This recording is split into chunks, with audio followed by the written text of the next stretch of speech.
Now, the greatest radio shows of all time.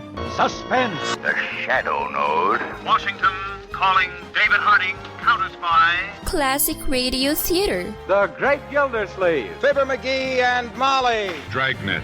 Gunsmoke. The Lone Ranger. Now, step back into our time machine with your host, Wyatt Cox. Good evening, friends of the Inner Sanctum. The first episode of The Adventures of Philip Marlowe, starring Gerald Mohr. This CBS series, in this first episode, was originally broadcast September 26, 1948. It's entitled Red Wind. It was hot, boiling hot that night. I wanted to grab a beer and turn in early. So what happens? I get my beer, but with it comes a gunshot, a beautiful woman in trouble, and murder. From the pen of Raymond Chandler, outstanding author of crime mystery, CBS presents his most famous character, brought to you now in The Adventures of Philip Marlowe.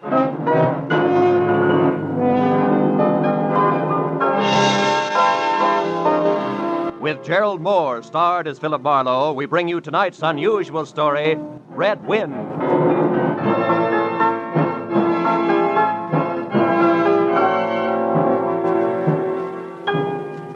There was a rough desert wind blowing into Los Angeles that evening.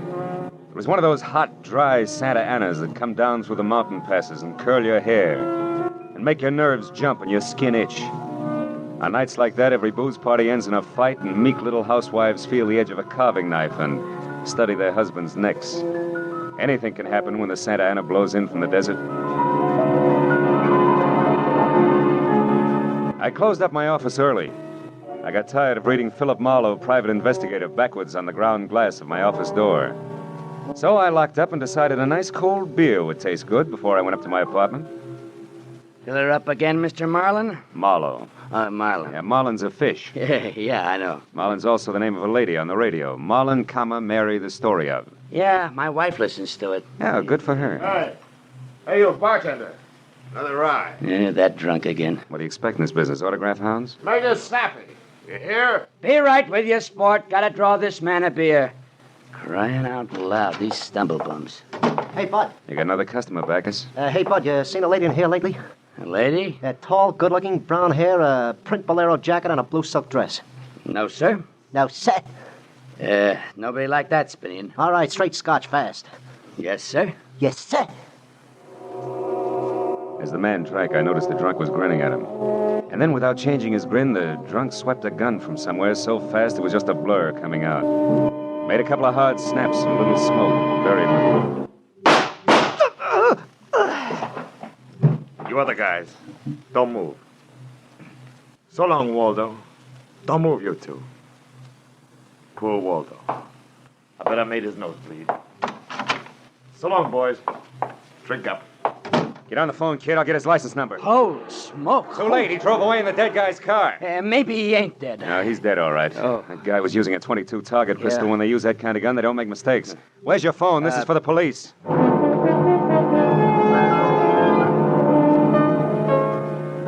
Prowl car boys were there in 5 minutes. Marlowe was out of business, all right. Nothing in his pockets told who he was, but he had about $700 on him. And with that kind of heavy coin, you can buy a good 1910 automobile even today. Well, I told the cops what I knew, including about Waldo's brown-haired, pretty girl in the bolero jacket. It was about 9 o'clock when I stepped out of the elevator in my apartment house and almost walked right into a brown-haired, pretty girl in a bolero jacket, waiting for the elevator on my floor. Oh, excuse me. Just a minute, lady. What is it? I'm a great admirer of bolero jackets. What? Now take the one you've got on, for instance. I'm sorry, but I'm in a hurry. No, wait. If you'll be good enough to let me... Oh, you've made me miss the elevator. It's just as well. What? Well, it's better you don't go out in those clothes. Just what do you mean? Tall, good-looking, bolero jacket, blue silk dress. Mm-hmm. Lady, might I take the trouble of telling you that you're in trouble? Trouble. Yeah, the cops are looking for you. In those clothes. I haven't done anything. Maybe not. But if I were you, I'd have a little talk with me. I've all the I'm in nerve. room 41 across the hall. And I know things about you. Well... Good girl. Come along. It took a firm grip on her arm, but I managed to get her to my room. I rustled up some drinks, but when I turned to give her hers, I I saw she held a small automatic. She looked at me steadily. I put down both glasses slowly so I wouldn't be misunderstood. Look, sister, I know it's hot tonight and heat does funny things to people, but let's put that little thing away and have a nice cool drink, huh? Don't move. Oh, I'm strictly frozen in my tracks. Stay that way. Okay. But wouldn't you like to know that I'm a private detective? Private detective? I can prove it if you'll let me. Yeah, that's better. Yeah, I don't like those things pointed at me. I'll have that drink. Oh, good. I don't often give good liquor away like this. I can't afford it. Why are they after me? Well, a man was just shot in a bar down the street. Before he got it, he'd been asking about a tall, pretty girl with a bolero jacket. What did he look like? This man? Now, he was tall, about 5'11". Slim, dark brown eyes with a lot of glitter. Dark suit, white handkerchief in the breast pocket. And he must have seen you earlier tonight to know how you were dressed. Am I getting anywhere? He used to be my chauffeur. You had an appointment with him, didn't you? I... He asked for you, didn't he? Yes, I had an appointment with him. He'd stolen something from me when he left 3 days ago. I was going to buy it back from him. Why didn't you tell the police? I couldn't tell him. It was valuable, wasn't it? Valuable enough for Waldo to steal. $15,000. Peanuts. But it wasn't the value. You see, it meant something to me. The man I loved gave it to me. And now he's dead. He was shot down over Germany. Now go back and tell my husband that. He probably hired you. He did? How much is he paying me? And where is this husband of yours? He's at a meeting. This late at night? He's a very important man. The hydroelectric engineer. Never mind about him. What about Waldo? Why was he knocked off? You mean he's dead? Waldo is dead? Yes, sister, he's dead, very dead. Screaming won't bring him back. I'm not going to scream. Who would that be? There's a dressing room behind the door. Hide there. Take your glass with you. All right.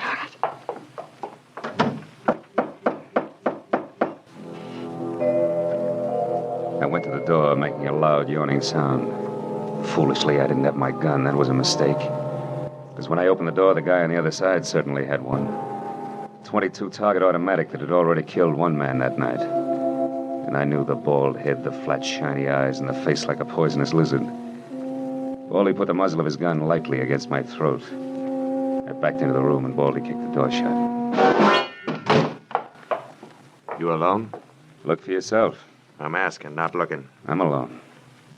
You and that dumb bartender saw me dust off Waldo. What did Waldo do to you? Who's asking? Just making conversation. He stooled on me on a bank job we did together. Got me 4 years in Michigan Penn. How is he? Dead. Well, I'm still good. Drunk or sober. Tell me why I came here, pal. You heard the barkeep and me talking. I told him my name and where I lived. That's how, pal. I said why. Skip it. The hangman won't ask you to guess why he's there. You're pretty tough at that, ain't you, pal? But you're slamming off. All right. But, could you get that gun out of my neck and try somewhere else? Just any place. This better? This suits you all right? Yeah, just so it isn't my neck. Say when, pal. It's your party. I leaned against the gun weakly. The door of the dressing room showed a crack of darkness. The crack widened. I began to shake a little in spite of the heat. The girl came quietly into the room, but there was white all around her irises. She was scared. She had a gun in her hand, but I was sorry for her. Dead sorry. She tried to make the door a scream. Either way, it would be curtains for both of us. Scared, mister? Worried about any little thing? I couldn't talk. The girl floated in the air somewhere behind Baldy. And her horrified face was drifting toward us. My mouth was as cold and dry as yesterday's toast. Well, kid, how's it feel? You ready yet? Say the word. Well, don't take all night about it. If you're going to do something about it, do it. Why not, pal? I like this. Suppose I yell. Go ahead. Yeah. Go ahead. Hey, look! Thanks, sister. That buys me. Everything I have is yours, now and forever. Is he dead? You flatter me no end, lady. I only punched him. Now get out of here while I call the cops down on this killer. Yes. Good night. Wait a minute. That jacket marks you for the cops. Leave it here. You don't need it in this kind of weather. Oh, yes, here. Okay. See you again? Why? I don't know. Who am I to be the rival of a dead flyer and things like that? Nah, on second thought, forget the whole thing. I'll see that the police get Jesse James here. Good night, lady.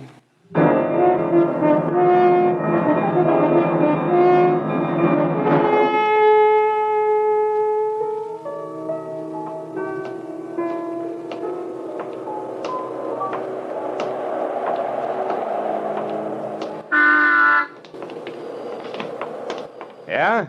You mean me? Yes, please. Oh, you again. Get in. I want to talk to you. You want to know what happened at headquarters? Yes. I went down to headquarters with the law and gave them the story. I left you out of it. Oh, thanks. Yeah, you saved my life. So no one knows anything about you. Incidentally, neither do I. My name is Mrs. Frank Barsley. 212 Fremont Place. Olympia 24596. That what you wanted? I guess so. Well, there it is. Now, why'd you really come back? I wanted my pearls. Oh, no. Pearls, too? Yes. All right, tell me about the pearls. We've had a murder, a beautiful mystery woman, and a sadistic killer, and an heroic rescue. Now we will have pearls. I was to buy them back from the man called Waldo. And I saw everything that came out of his pockets. There weren't any pearls. Could they be hidden in his apartment? It's possible. Waldo lived on the same floor you do, in this apartment house. And why didn't I know him, at least by sight? Well, he just moved in last week. He managed to get a sublet. Sort of amateur magician on the side, huh? It's, getting rather late. Yeah. What about your husband this hot, mysterious night? He's still at his meeting. Good. Why did you say that?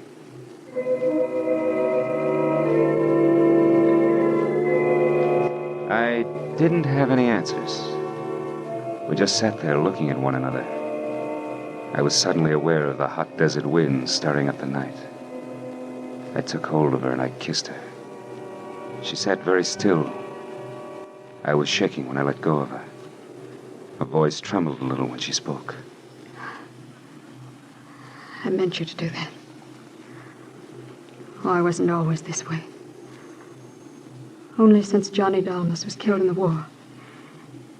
He gave me those pearls. 41 of them. With a diamond propeller clasp. I'd have loved them if they were wooden beads because he gave them to me.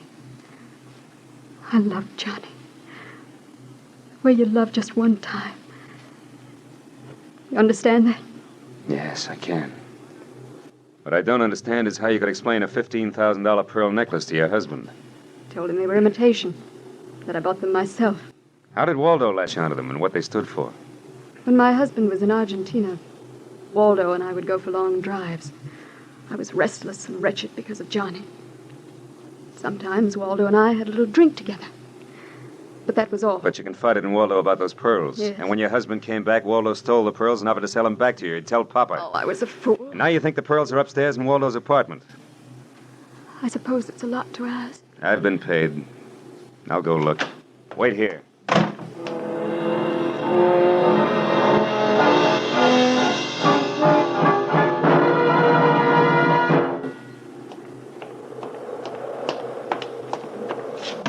Was I gone long, No. Lola?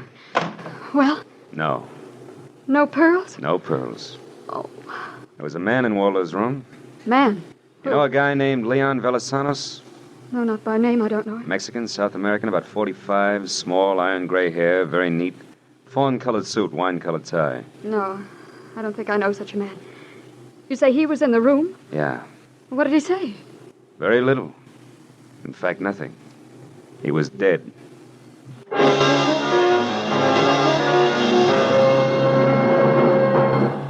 September 26, 1948, The Adventures of Philip Marlowe on Classic Radio Theater with Wyatt Cox. Attention Walmart shoppers. Now you can order one of the most advanced hearing aids on the market for hundreds, not thousands of dollars. Hearing Assist's most advanced product lineup includes models that use an exclusive app for enhanced control over what you want to hear. It's perfect if you have a smartphone or iPhone to hear everything better. And we have two great ways for you to get one. You can call the number at the end of this ad and order directly. Or you can call this same number and we will text you a complete list of Walmart Vision Center locations. We make it easy for you to hear better. Remember, call this number today to order and have a text message instantly sent to your phone to find the Walmart Vision Center near you. Here's that special number. Call 800-360-0597. 800-360-0597. 800-360-0597. That's 800-360-0597. Thanks for tuning in to Classic Radio Theater with Wyatt Cox. Now more of The Adventures of Philip Marlowe, September 26, 1948.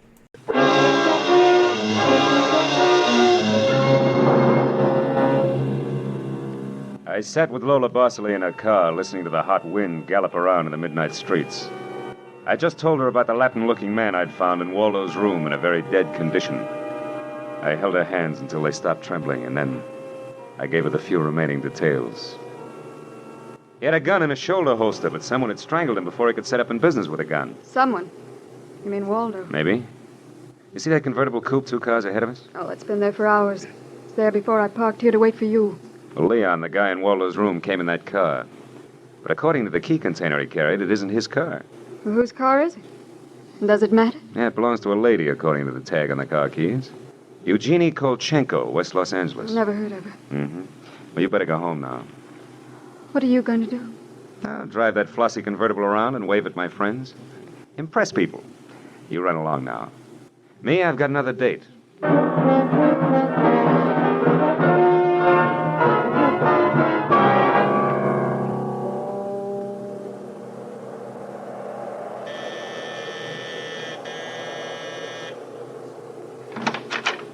Yes? What is it, please? Miss Eugenie Kolchenko? Yes? What is it? Did you lose or misplace a pigeon gray convertible coupe? What are you saying? Oh, don't be alarmed. I found it, brought it home to you. Oh, come in, please. It is a reward you wish. Shall we say... Snap out of it, dragon lady. Who was he? Who was who? The little guy, Leon. You loaned your car to. He's dead. Who was he? Oh, no. No. Eugenie. Darling, come here, please. What's the matter, my dear? Who is this man? I came about Miss Kolchenko's car. What about her car? Well, the gentleman who borrowed it couldn't return it on account of he isn't alive. He's dead, darling. He is dead. That's putting it more bluntly, of course. Dead, huh? Yeah, completely. Who are you? Philip Marlowe, private investigator. My card. Have you told the police yet? Never do at once what can be profitably deferred pending negotiation. Aesop. I might negotiate. Peachy. Just what do you know, Marlowe? Well, a man named Waldo was shot in a bar tonight. I happen to have the inside as to who he was, and when I visited his apartment tonight, I found this Leon Velasanos dead. He wouldn't have had $500 in 20s on him, would he? No. But this Waldo had over $700 on him when he was killed in that cocktail bar, mostly in 20s. Is there a basis for negotiation yet? Very well, Marlowe. There were certain bills for some stuff Miss Kolchenko here had charged to my account. But, darling, you told me I might charge to your account. All right, my dear, so I wasn't bright. That might be the understatement of the decade, but go on. I had the bills safely in my briefcase. Somehow, this Waldo had a chance to steal the briefcase. I hired Leon, gave him $500 to buy back those bills from Waldo. Instead, Waldo took Leon's coupons, was forced to kill Leon in the process.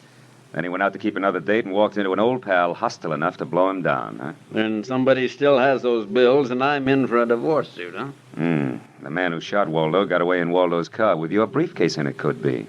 Cops caught him. And the police have the briefcase? Maybe. But the police are interested in solving crimes, not in tossing mud for the benefit of sensation eaters. I have a friend or two at headquarters. Let me see what I can do. It's worth $500 to me, Marlowe. Then that's what it'll cost you. All right. Good luck, and thank you, Mr... Marlowe.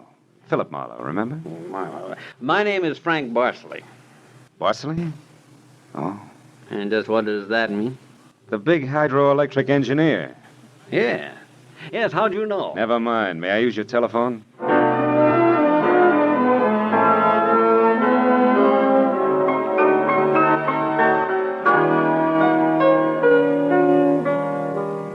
Someday I must tell you about Ibarra. He's a soul of the earth, Ibarra. Detective lieutenant over at Central Homicide.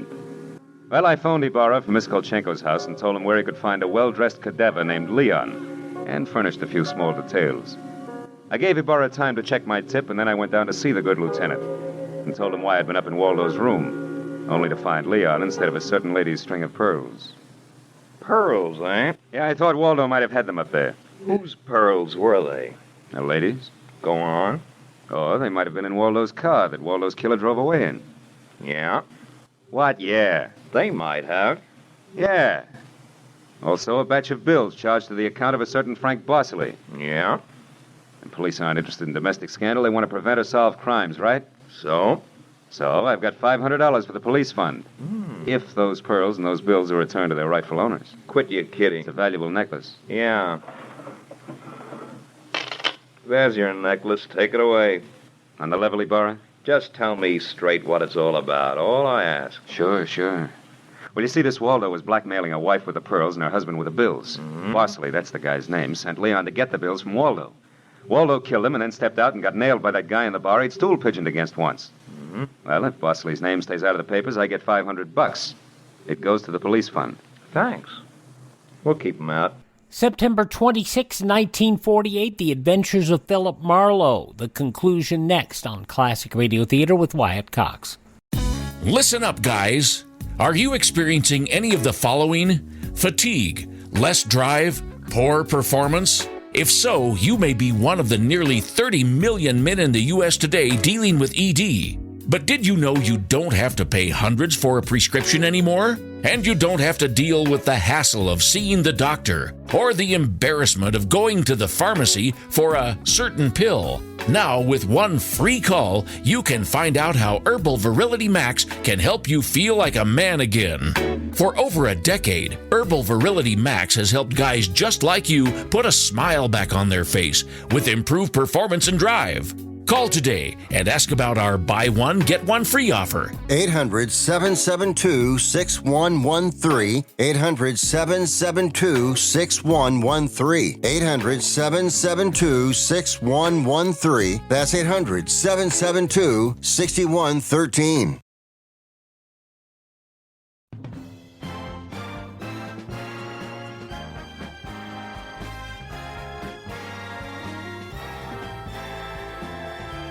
Now on Classic Radio Theater with Wyatt Cox, the conclusion of the first episode of The Adventures of Philip Marlowe, starring Gerald Mohr, September 26, 1948. I'm not in this case for money. I just want to get back the bills and the pearls. Sure. And like you say, Marlowe, the police aren't in business to sling mud. Look, you can deliver the pearls to the lady yourself if you like. No, you better take them to her, Marlowe. You see, except for that diamond propeller clasp on them, they're phony. Phony? But look, Marlowe, I know pearls. Real pearls feel gritty between the teeth. These are hard and glassy. Try. Yeah. They're phony. All but the clasp, Marlowe. All but the clasp. I took the pearls and had them appraised the next morning at a gilt-edged place in Beverly Hills. Phony, all but the clasp. An imitation as good as these couldn't have been made that fast. These were the pearls that Waldo had stolen. I took the glass pearls to a dive on Melrose and had them duplicated for $20. I had the jeweler attach the diamond clasp to the $20 duplicate string of pearls. Then I called up Lola. Hello, Lola. Okay, you're in? Oh, Mr. Marlowe. Yes, it's okay here. I have a string of pearls for you. Oh, really, Philip? Really? Did you get... Now, wait a minute, Lola. Waldo was getting set to gyp you. He sold the real pearls and made up a string with the diamond clasp. Oh. Well, may I at least have the clasp? Sure. Meet me at 4 at Nikolaev's. Nikolaev's at 4. I'll be there.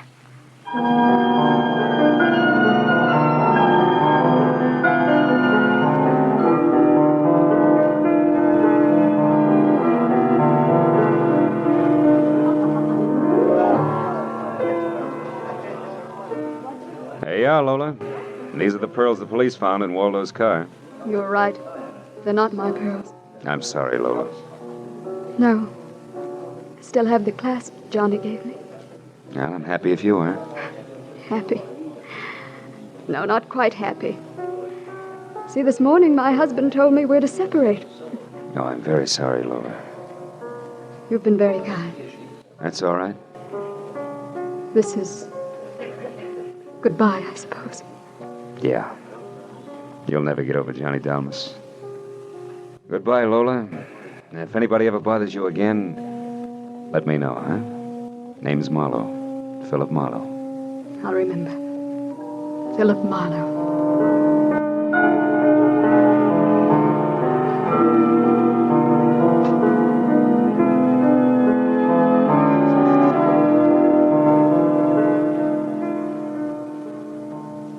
I drove almost to Malibu, and then I parked. And then I walked, way out on a rock cliff, jutting into the Pacific Ocean. And then I reached into my pocket and dug out the string of Bohemian glass pearls that Lieutenant Ibarra had found in Waldo's car.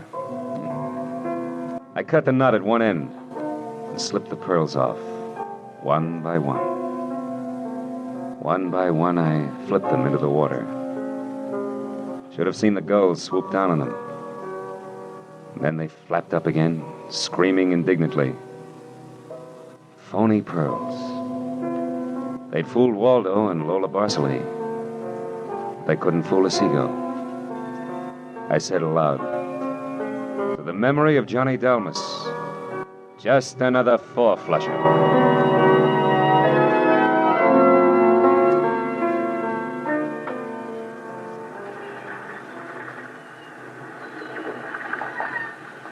I listened a while to the wheeling seagulls.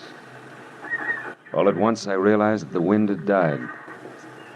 The Santa Ana had blown itself out. The red wind was done. It was over. It was cool again.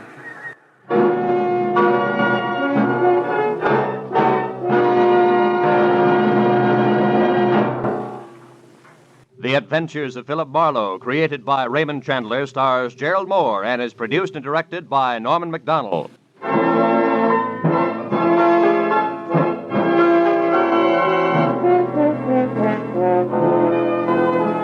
In tonight's story, Red Wind, Lola was played by Peggy Weber, and Barry Kroger was Baldy. Joan Banks played Eugenie Kolchenko. Jeff Corey was Lieutenant Ibarra. Parley Bear was Barsley. Lou Krugman was Waldo. And Wilms Herbert played the bartender. The special music was conceived and conducted by Ivan Ditmars. September 26, 1948, The Adventures of Philip Marlowe on Classic Radio Theater with Wyatt Cox. You know, it's true. Difficult times have a way of focusing us. We have to think about what matters most when it comes to our spending, our health care. No doubt. This is why so many people are joining Medi-Share right now. Medi-Share is a trusted way to save up to 50% on your monthly healthcare costs. More than 400,000 people have already made the switch. It's pretty obvious why, too, especially now during this challenging season with healthcare costs and out-of-pocket expenses going up. Medi-Share can save you a lot of money. The typical family saves $500 a month. And Medi-Share is a Christian healthcare sharing ministry that's worked beautifully for 29 years. There are different options to choose from to fit your budget. I'll give you the number here in a second, and if you call, you can get a price within 2 minutes. Maybe now is the perfect time to make the switch and start saving. Here you go. Call 833-34-BIBLE. That's 833-34-BIBLE. 833-34-BIBLE. Now on Classic Radio Theater with Wyatt Cox, Part 3 of the 5-part yours truly Johnny Dollar story, The Meg's Palace Matter. This episode originally broadcast September 26, 1956. From Hollywood, it's time now for...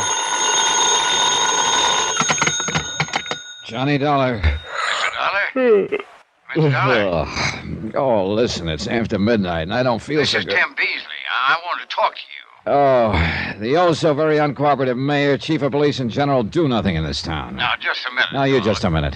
I asked you for help this afternoon in finding out who's threatening to put Meg McCarthy in a restaurant out of business. Dollar. What do I get? A snide warning from you that the people of Cod Harbor don't want outsiders messing in their affairs. Well, I don't believe it. If you'll only listen to me, I want to help you. Then why weren't you here a little while ago when somebody slugged me? I was. What? Who do you think picked you up in that alley and put you to bed at Meg's place? You? You want to come over here and talk to me now? I know it's late. Okay, Beasley. If my head stops spinning long enough, I'll be right over.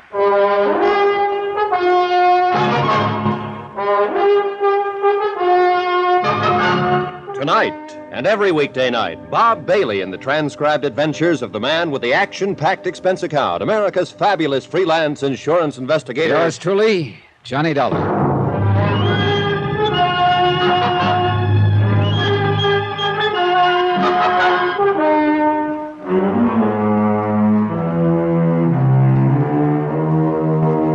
From Special Investigator Johnny Dollar, location, Cod Harbor, Massachusetts. To the Intercoastal Maritime and Life Insurance Company, Boston. Assignment, the Meg's Palace matter. Expense account continued. Expense account? Well, so far here in Cod Harbor, there's been little need for it. Meg McCarthy had given me a small room above a restaurant and provided all the food I could eat. My own 2 feet were the only means of transportation. The only shops were along the waterfront. They were suppliers to the boats tied up at the various docks. And a motley lot of boats they were. Some were big schooners dating back to the last century and still carrying sail. There were power boats of all shapes and sorts and sizes, from 18-footers with one-lung gasoline engines to big 60 and 70-foot diesel jobs. Trouble of the sort I'd come to investigate seemed out of place in this otherwise peaceful little village.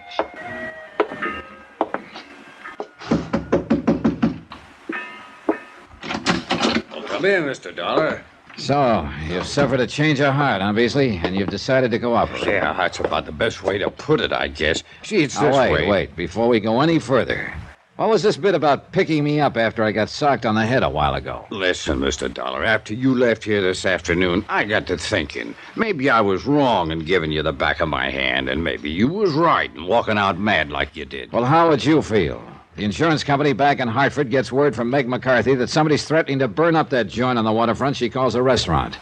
It's insured for $15,000, and she's insured for $25,000. I know. Well, you see, it's this way. And when I get here, I learn that somebody has already tried a couple of times to set fire to the place. All right. I learned a long time ago that in a case like this, it's smart to enlist the help of the local authorities.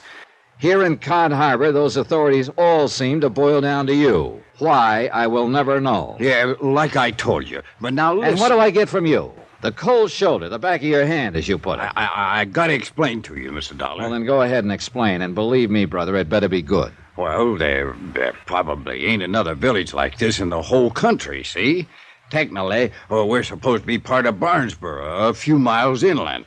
But we've always left them alone, and they've always left us alone. Any trouble happens, we settle it amongst ourselves, and because we're such a small place, it's get along with everybody or get out, see? So we just don't have no trouble. Not of any account, that is, unless it's somebody comes in from outside and makes it for us. You understand, Mr. Dollar? Are you forgetting it was one of your own townspeople who asked me to come here, and for her own protection? That's what I got to thinking about after you left. So I decided maybe I better talk to you. And, well, that's how I happened to go over to Meg's place tonight. Was that you I saw in the shadows out by the front door? Yes, sir. I was waiting for Captain Billy Morgan and his crew to finish cleaning up the place for Meg. Then I was going to go in and talk to you. And that's the truth, Mr. Dollar. Go on. Well, I just got there when I heard a noise out at the side of the cafe like a fight. Of course, it was dark. There was no fight. Somebody came out the side door from behind me and knocked me on the head. Yeah. So I took you up and put you on your bed and gave you time to get your senses back and then telephoned to you. Uh-huh. You sure it was you out at the front of the cafe? Oh, no, Mr. Dollar. You trying to implicate maybe it was me that give you a belaying pin over the head? Was that what hit me, Beasley? A belaying pin? Well, something hit you, and I just... Okay. I'll take your word it wasn't you, for the time being. I swear, Mr. Dollar, by all... All right, then, listen. Yeah? I heard that side door open just before I started seeing stars. Huh? Yeah? That means whoever struck me must have come from inside the cafe. Say. Yeah, that's right. The only people inside were Captain Morgan and the crew of his fishing boat. You sure? I'm sure, because I was in there myself just a minute before. Just Billy Morgan and his 3 men. Where was Meg? She'd gone up to bed. I just stepped outside for a breath of air. Ole? Huh? Ole Jensen, first mate. Yeah, I heard Captain Billy call one of them Ole. Last name's Jensen, huh? And then there's Charlie. Charlie Button's the deckhand, and Montgomery the engineer. Well? No, not one of them could have done it. Isn't that like saying I didn't get hit? One of them must have done it. No, sir, Mr. Dollar, he just couldn't make any sense. All right, tell me this. Are any of them related to the guys who run the other cafes along the wharf? No. But you are, aren't you, Beasley? Huh? To Clem Harris at the Silver Plate, or is it the Greasy Plate? Anyway, he's your cousin, isn't he? I told you that. But if you think he had anything... Right now, I don't know what I think. Well, let me tell you this. If you have suffered this big change of heart, it's about time you started proving it. I'll do anything you say, Mr. Dollar. All right. Meg seems to think the threats and attempts to burn down her place came from her competitors. Well, I know she does, but she's... Now, in a couple of hours, I'm taking off for the fishing banks with Captain Morgan and his crew. Maybe I'll be able to spot which of his men laid me out in the alley, if it was one of them. Meantime, you see if you can dig up anything that would put a finger at the other cafe owners. That means Ernie at the Manor House, Tony who runs Irving's Chop Suey joint, and your cousin, Clem Harris. Okay, Mr. Dollar. I'll do it. Hey, by the way, did you ever check their handwriting against the letters Meg received? Well, no, I never quite got around to it. I don't think you ever got around to doing anything. But it's such an easy job. Well, do it. Get the letters from Meg and check them. Yes, sir. I'm going to try to get a couple hours sleep before we take off on the Lily Ann. Yes, sir. The big lazy slob. The first time I met him, he'd actually boasted about his soft job. About how nicely he could live in the town without having to lift a finger. Oh, sure, the sudden change of heart may have been genuine, but I wouldn't have bet on it. And I still had no proof it wasn't he who slugged me. And one of Meg's rival eateries was run by his cousin. But then everything indicated that whoever struck me had come from inside her own cafe. So I decided it was more important than ever that I go on the next day's fishing trip. Back at my room on the second floor of Meg's palace, I fell asleep the minute my head hit the pillow. And I could have sworn it was only a second later that... Yeah. Oh, who is it? What is it? Time to get up and out. What do you think it is? Huh? Well, you're going out with the boys. Just get them lazy bones of yours up out of that bed. Oh, but it's still pitch dark. Are you decent? Well, whether you are or whether you ain't, it's time you was up. Here's the light for you. Oh, turn the thing off. Now, here's some coffee. Take a saucer or two. It'll choke you. It's that strong, but it'll wake... Johnny boy, what happened to you? Oh, just what it looks like. But your head... Somebody just got real friendly with a belaying pin right after you went to bed. They come up here and attacked you? No, it was outside, out by the side door. I'll kill whoever done that to you, Johnny boy. So help me, I'll find out who done that. Be sure you want to get up and go out to the banks. Maybe you... No, I'll be all right. And I think it's pretty important I go out with Captain Billy and his boys. Because I have a sneaking suspicion one of them may have done this. Why, them dirty, conniving... Oh, no, Johnny, you must be wrong. Oh? Why, don't you know, darling, that's the finest crew of men in all of Cod Harbor. I'm not so sure. But then you mean you think one of them could also be behind trying to burn me down? And maybe me with it? You can be mighty sure I'm going to try to find out. Oh, Johnny boy, I pray that you're thinking wrong. Anyhow, if you're going with them, well, up and out with you. By the time you're in your clothes, I'll have some grits on the table for you. Eggs and pork chops and donuts and jam and hot cakes. I met the crew of the Lily Ann at that breakfast. Breakfast? Considering the amount of food set before them and the way they piled into it, you'd think those four men hadn't eaten for a month. And I must confess, there was nothing about them that looked like cause for suspicion. First was Charlie, a tall, brown-eyed, husky young fella, alert and pleasant, with a sense of humor, and he was obviously liked by the others. I don't know, Mr. Dollar. I think you just got to dreaming about some nice, pretty gal, and when you reached out and tried to grab her, you fell out of bed, and that's the way you got banged up. Montgomery, a bit older, the man who was responsible for the engines on the boat. Gray-haired, lean, wiry, with gnarled fingers that looked clumsy and somehow never made a clumsy move. Whose blue eyes looked straight at you when he spoke. Don't you believe it? And you can blow me down, Mr. Dollar, if that ain't the most dastardly thing I ever heard of here in Cod Harbor. Now, you best stick close to us that's your friends whilst you're here. I say, friends of Meg McCarthy be friends of us. Then Ollie Jensen, first mate, the oldest member of the crew. Quiet, calm, and efficient. The soft-spoken one. It's not for me to inquire why you're here. What business you're about, Mr. Dollar, and I don't. But I'm certain it's for the good. And any help that we can give you, you're welcome, sir. Sure. And I say the devil with all this chitter and chatter when there's fish at sea for you to catch, you lazy lunkers. Get up from that table and get to work. By the time the sun's up, the fish will all be out of your reach.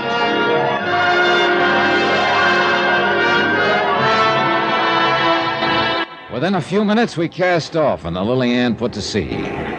Slowly, the lights of the little village disappeared aft. The moon had gone down, and our only company out on the dark water was the twinkling stars and the occasional running lights from the other boats setting out for the fishing banks. Captain Billy Morgan stood at the wheel. Montgomery sat athwart the engine cover and occasionally made some slight adjustment or indicated a change of throttle to the captain.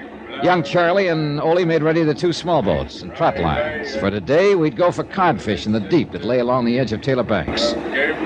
I stood alone up in the bows, looking over the curling wash as it scattered the myriad microscopic beings and gave a soft phosphorescent glow to the water gliding past. And I wondered why there had to be trouble in this world, where honest labor by honest men could do so much more.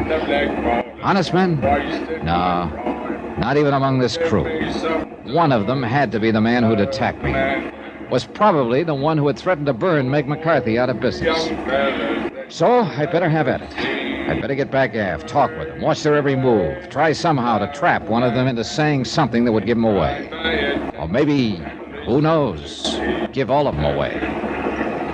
And above all, watch my step. There was a long way back to shore. And the darkness and the sound of the engines could all too easily cover up an untoward act by one of them. It did. Before I could lift my head, a powerful pair of arms had picked me up bodily and dropped me overside. In the brief moment that I remember, I felt the strong tug from the big propellers as the water closed over me, then a terrible blow against my side. Then nothing.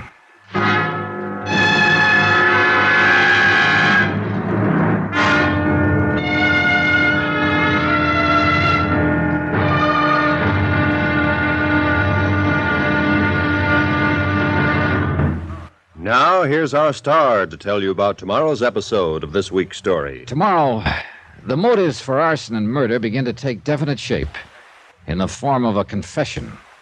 Join us, won't you? Yours truly, Johnny Dollar.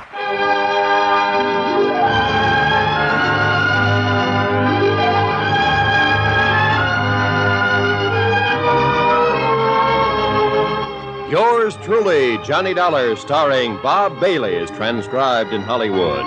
It is produced and directed by Jack Johnstone, who also wrote this week's story.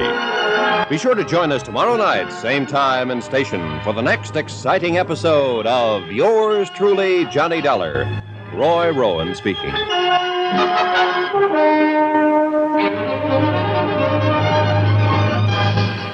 September 26, 1956, yours truly, Johnny Dollar, here on Classic Radio Theater with Wyatt Cox. Please thank this station and support their advertisers. It's their kindness and courtesy that allows us to be with you each and every time we roll around here on your favorite radio station. If you miss a day, you don't have to miss a single show. All of our shows are available on demand at my webpage. ClassicRadio.stream. That is ClassicRadio.stream. Stream our shows on demand. Learn more about classic radio collecting. Find a list of places you can download our shows. Find our social media links.